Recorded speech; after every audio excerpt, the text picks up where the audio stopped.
கர்த்தருடைய மகா பரிசுத்த நாமம் ஸ்தோத்திரிக்கப்படுவதாக. ரோமர் 8:18. இக்காலத்து பாடுகள் இனி நம்மிடத்தில் வெளிப்படும் மகிமைக்கு ஒப்பிடத்தக்கவைகள் அல்லவென்று அப்போஸ்தலனாகிய பவுல் எண்ணுகிறதாக இந்த அதிகாரத்திலே 18 30 வரைக்கும் பாடுகளை குறித்தும் அதனால் வருகிற மகிமையை குறித்தும் அவர் எழுதுகிறார். ஆகவே நாம் இந்த காலத்திலே அனுபவிக்கிற பாடுகள், நிந்தைகள், அவமானங்கள் எல்லாம் மகிமையாக மாறும் என்பதிலே சந்தேகமில்லை. ஏனென்றால் அதற்காகவே தேவன் நம்மை அழைத்திருக்கிறார், முன்குறித்திருக்கிறார், நீதிமான்களாக்கி இருக்கிறார், நம்மை மகிமைப்படுத்தியும் இருக்கிறார் என்று சொல்லி எழுதுகிறார். ஆகவே நாம் படுகிற பாடுகள், நிந்தைகள், அவமானங்கள் எல்லாம் நம்மிடத்திலே தேவன் வெளிப்படுத்த போகிற மகிமைக்கு ஒப்பிடத்தக்கவைகள் அல்ல. ஆகவே நம்மிடத்திலே வெளிப்படுகிற கிரியைகளிலே நாம் மிகவும் கவனம் உள்ளவர்களாய் இருக்க வேண்டும். ஆகவே தான் நாம் வெளிப்படுவதற்கு முன்பே தேவன் நமக்காக ஆயத்தம் பண்ணி வைத்த எல்லா நன்மைகளையும் அவர் வெளிப்படுத்துகிறார். எரேமியா 1:5 நாம் தாயின் வயிற்றில் உருவாகுவதற்கு முன்பதாகவே அறிந்த தேவன் கர்ப்பத்திலிருந்து வெளிப்படும் முன்னே நான் உன்னை பரிசுத்தம் பண்ணினேன், நான் உன்னை ஜாதிகளுக்கு தீர்க்கதரிசியாக கட்டளையிட்டேன் என்று சொல்லுகிறார். நாம் வெளிப்படுவதற்கு முன்பே நமக்காக எல்லாவற்றையும் தேவன் ஆயத்தம் பண்ணி வைத்திருக்கிறார். நம்மை குறித்து தெய்வ திட்டம் பெரிதாகவே இருக்கிறது. ஆகவே நாம் செய்கிற காரியங்கள் ஒன்றும், படுகிற பாடுகள் கூட தேவ நாம மகிமைக்காக இருக்க வேண்டும். ஆகவே நாம் படுகிற எந்த காரியங்களை குறித்தும் நாம் பயப்படாதபடி, சோர்ந்து போகாதபடி, தேவனுடைய மகிமை அதிலே வெளிப்படுமானால் நாம் அதிலே பிரியப்படுகிறவர்களாக இருக்க வேண்டும். மோசேயை குறித்து நாம் பார்க்கும் பொழுது அவன் கர்த்தர் சொன்ன சகல வார்த்தைகளையும் சகல அடையாளங்களையும் அங்கு ஆரோனுக்கும் ஜனங்களுக்கும் சொல்லுகிறான்.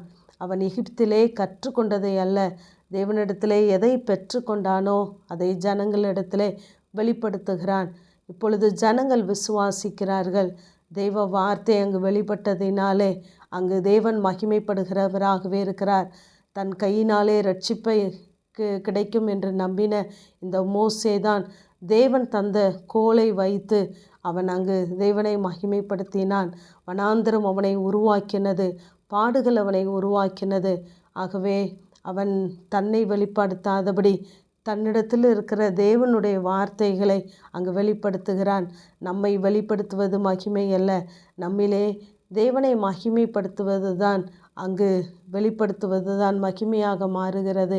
ஆகவே தான் அப்போஸ்தலர் 19 அப்போஸ்தலனாகிய பவுல் அங்கு எபேசுவிலே சொல்லும் பொழுது சொல்லுகிறார், அங்கு அற்புதங்களினாலே அவர் தேவனை மகிமைப்படுத்துகிறார்.